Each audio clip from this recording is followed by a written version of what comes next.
Hello everyone, thank you for watching the video. I hope you enjoy it and feel relaxed. Before we begin, I would really appreciate it if you could subscribe and like the video to support my efforts. I got home from work around 7 p.m. that evening. Too tired to cook, I decided to order food from a small Thai restaurant I often ordered from. Their delivery service was usually quite fast and convenient. I placed an order for tofu pho and some spring rolls through the app. Nothing fancy. About 30 minutes later, I heard a knock at the door. It arrived sooner than I expected, but I figured maybe they weren't too busy. When I opened the door, I saw a man standing there with a plastic bag in his hand.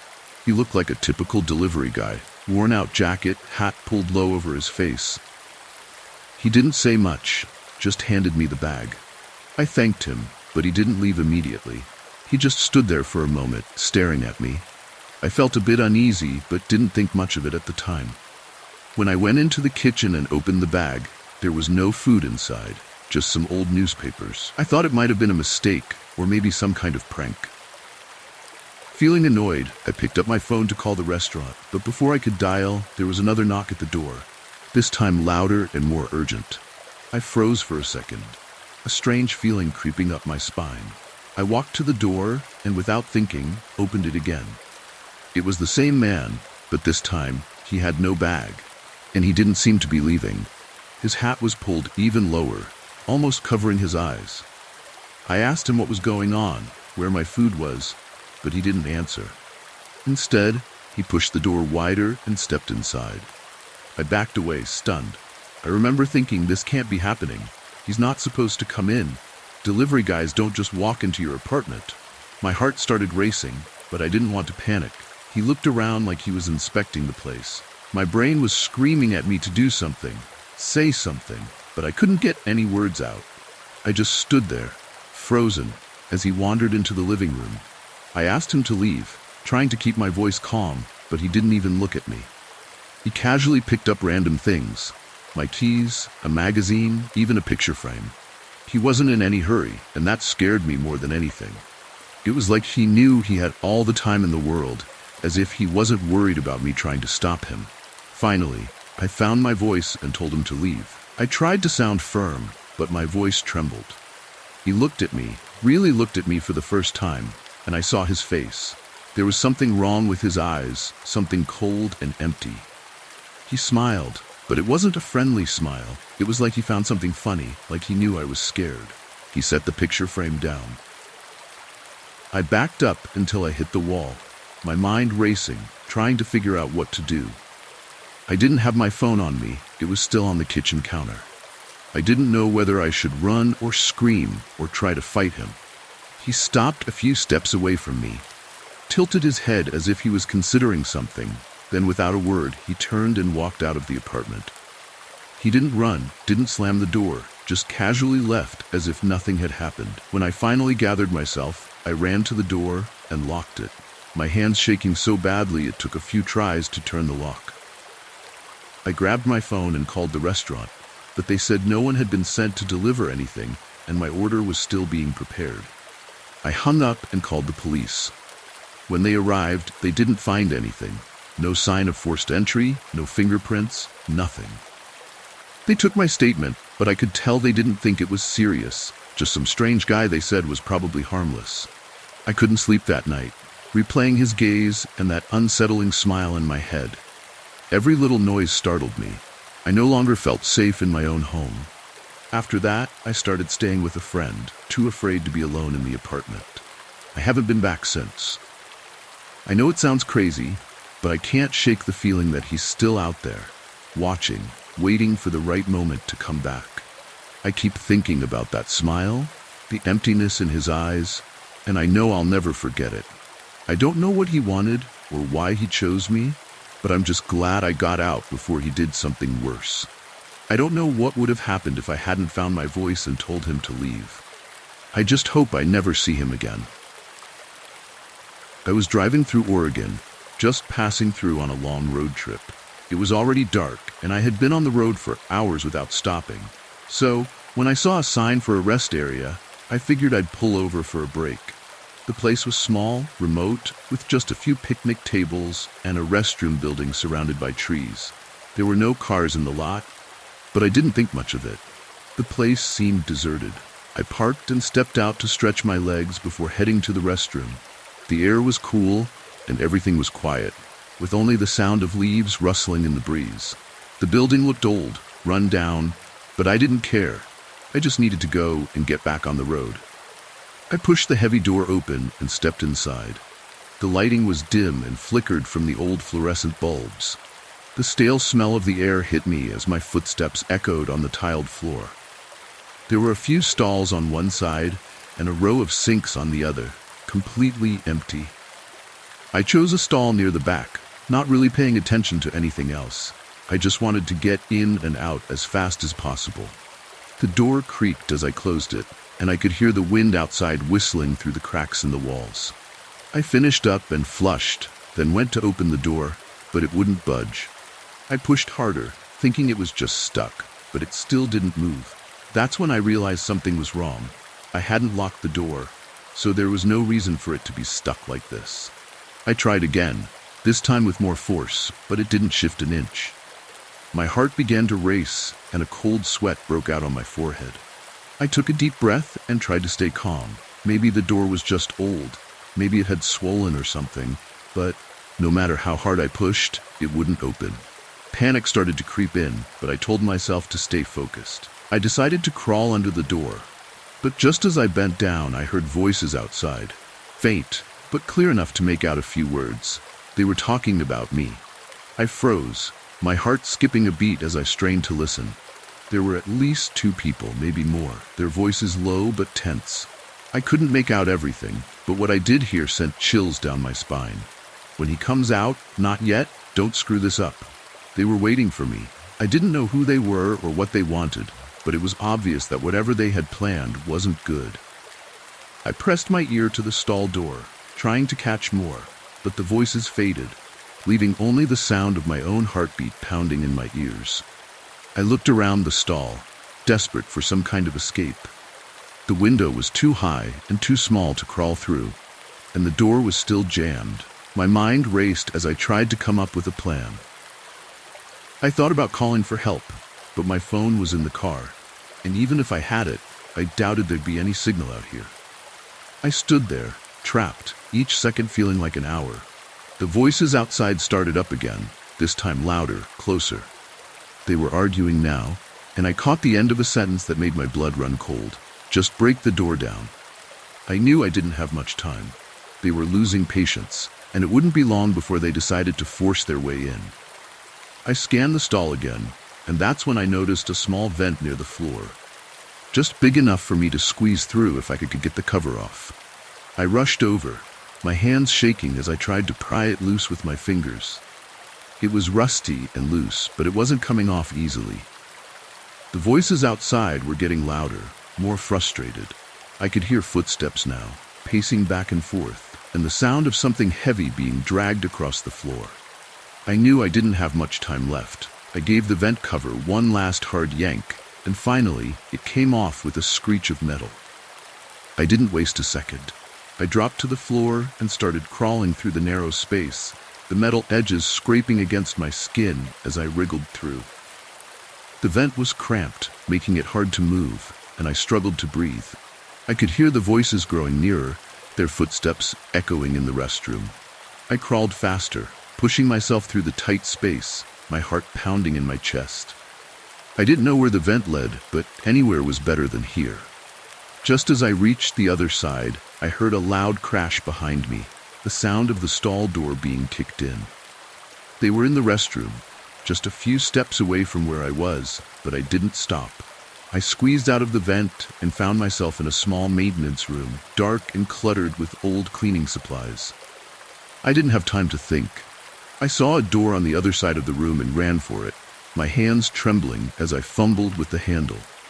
I could hear them behind me now, their angry voices now shouting at each other. The door finally gave way and I burst out into the cool night air. I didn't stop until I reached my car, my hands shaking so badly it took me several tries to get the key in the ignition. I didn't look back as I sped out of the rest area, my tires screeching on the pavement. My heart was racing, and I couldn't stop shaking, the fear still gripping me tight. I didn't stop driving for miles, the rest area far behind me. Even then, I kept checking my rearview mirror, half expecting to see them following me. It all started with a letter I found in my mailbox. It was an ordinary evening. I had just returned home from work, exhausted and wanting to relax. I lived in an old apartment building in Illinois, not luxurious, but decent enough. That day I collected my mail without paying much attention and headed up to my apartment. As I sat down to sort through the pile of bills and advertisements, I noticed an envelope that wasn't addressed to me. It only had a name and an apartment number, but neither of them were mine. The handwriting was neat, almost too neat, as if someone had taken great care in writing it. There was no return address on the envelope, just the address of the building and apartment 3C. I lived in 4B, so I figured it was a simple mix-up. For a moment, I thought about leaving it in front of 3C's door, but curiosity got the better of me.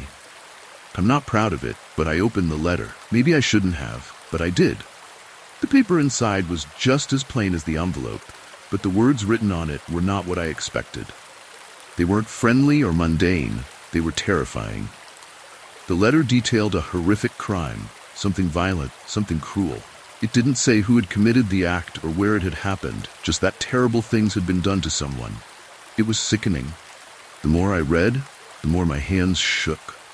The words were cold, as if this were merely a task, as if it didn't matter that someone's life had been destroyed. My first instinct was to throw the letter away, pretend I had never seen it. But then I remembered that the letter was meant for someone in apartment 3C. Someone in my building was supposed to receive this. I couldn't shake the feeling that whoever they were, they knew what was inside, that they were involved. I stuffed the letter back into the envelope and tried to calm down. I told myself it was probably just a sick joke, a twisted prank. But that didn't make the uneasy feeling in my stomach go away. I couldn't stop thinking about the details in the letter, about how everything was written so matter-of-factly. That night, I couldn't focus on anything else. I kept reopening the letter, reading it over and over, trying to figure out what was going on. I didn't know what to do. Should I take it to the police? Should I talk to the person in 3C? But what if they were dangerous? What if they were the one who wrote the letter? It was late, and I decided to go to bed. I put the letter in my drawer and tried to forget about it, but sleep didn't come easily. I heard every little sound in the building, the creaks, the soft footsteps. I became anxious, tense, waiting for something to happen, though I didn't know what. Then, around midnight, I heard it, a loud knock at the door. My heart almost stopped. At first I thought I was imagining it, but then it came again, louder this time. Someone was outside, and they were angry. I couldn't move. I just sat on the bed, frozen, listening as the knocking continued. They were shouting something, but I couldn't make out the words. My mind was racing, trying to figure out what to do. Should I call the police? Should I open the door? But then, amidst the noise, I heard a phrase that sent chills down my spine. "Give me the letter." They were shouting, their voice muffled but clear enough for me to understand. Somehow, they knew I had it. I couldn't breathe. I didn't know how they knew, but they did, and they weren't going to leave until they got the letter. The knocking grew louder, more desperate. They were practically banging the door down. I forced myself to move, to get out of bed. I grabbed the letter from the drawer and stood there, staring at the door. My hands were shaking so badly I could barely hold the envelope. They kept pounding on the door, still shouting. I knew I couldn't keep ignoring them. They would break the door down if I didn't do something. So I did the only thing I could think of. I stepped to the door, my heart pounding in my chest, and I slid the envelope under the door. The knocking stopped immediately. For a moment, everything was eerily quiet. I could hear my own breathing, heavy and panicked, as I stood there waiting. Then I heard the sound of paper rustling as they picked up the envelope. I held my breath, praying they would just take the letter and leave. After what felt like an eternity, I heard footsteps walking away, growing fainter until they disappeared. I didn't move for a long time. I just stood there, staring at the door, trying to convince myself that it was over. But the fear didn't go away. I kept thinking about how they knew, how they had come straight to my door. They knew I had opened the letter, knew I had seen what was inside. I didn't sleep at all that night. I kept thinking about what was in that letter, about the person who was supposed to receive it. I kept wondering what would happen next, if they would come back. I still don't know who they were, or how they knew I had the letter. The next morning, everything seemed normal again, like nothing had happened, like it had all been a terrible nightmare. But it wasn't. I couldn't shake the feeling that I was being watched, that someone was out there waiting. I avoided apartment 3C, took a different route out of the building, did anything I could to avoid seeing whoever lived there. I've never told anyone about this. I don't know how to explain it, and I'm too scared to find out more. I just want to forget it, to move on with my life. But that's not easy. I keep looking over my shoulder, always listening for any sign that they're still out there. I don't really know what was in that letter, but whatever it was enough to make someone show up at my door in the middle of the night, enough to make them desperate, enough to make them dangerous. And now, every time I pass by apartment 3C, I can't help but wonder who's behind that door and what they're hiding. When I was 13 years old, I went to summer camp for the first and only time. All my school friends went to camp regularly, but the one they attended was far too expensive for my parents. They eventually found a more affordable option that lasted just 1 week, and I got excited, even though it wasn't the same camp my friends went to. I looked forward to telling them stories when the new school year started. The camp was near a lake, so we had lots of water activities. I got close to the girls in my cabin, and we started planning a prank on the boys. But we never got around to pulling it off, because something much scarier happened. On the third night, our head counselor took us out after curfew to sit around a campfire. We roasted marshmallows and did all the usual campfire stuff. Then, the counselor asked if anyone knew any scary stories. Almost all the boys shot their hands up, eager to tell theirs. The counselor picked them one by one. One boy told a story about a bear sneaking into a cabin at night and dragging a kid away. Another had a tale about an old woman, the founder of the campsite, who was killed by vengeful campers. That one was intense, but it was the head counselor's story that stuck with me. He told us about a man who lived far from the city, isolated from everyone because he believed that every other person was a monster. He didn't see people the way we do. He saw them as dangerous creatures trying to get him. The only way he could protect himself was by taking an axe and cutting off each monster's limbs before running away. Someone asked if the man saw children as monsters too, and of course, the counselor said yes. More questions followed, like where the man lived or if he had some kind of disease affecting his vision, but the counselor didn't have many answers. He just told us to remember that many scary stories shared around campsites have a grain of truth to them. He explained that our parents don't let us go out alone at night because evil people do exist. We were all captivated by his words. I think the counselor told that story as a warning, because some of the boys had been sneaking out into the woods past curfew. It felt like a lesson disguised as a spooky campfire tale. I wasn't the type to wander off into the woods anyway, but my cabin mates and I had planned to prank the boys after lights out. After hearing the story, though, we decided against it. We didn't want to risk getting in trouble and having our parents called. That night, we were all exhausted from staying up so late and fell asleep quickly. But sometime later, I woke up to a strange noise outside. The campsite was surrounded by woods, though not too dense, and it wasn't uncommon for animals to be around. I tried to ignore it and go back to sleep, but I couldn't shake the feeling that something was moving outside our cabin. I opened my eyes and lifted my head just enough to peek out the window. I saw the head counselor walking past, which seemed odd at that time of night. Then something even stranger happened. I don't know if I imagined it or not, but I remember him opening the door to our cabin. He stepped inside and shined a light around. The brightness didn't reach me, but I could see his face in the dim light, and his eyes were wide, as if he was looking for something. In his other hand, he was holding something large, maybe a stick.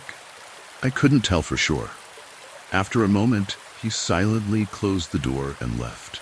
I didn't know what he was doing, but I was too stunned to move or say anything. The next day, none of the other girls had any idea what I was talking about. They had all slept soundly after the campfire. I asked some of the boys if they had seen the counselor around their cabins that night, but no one had noticed anything.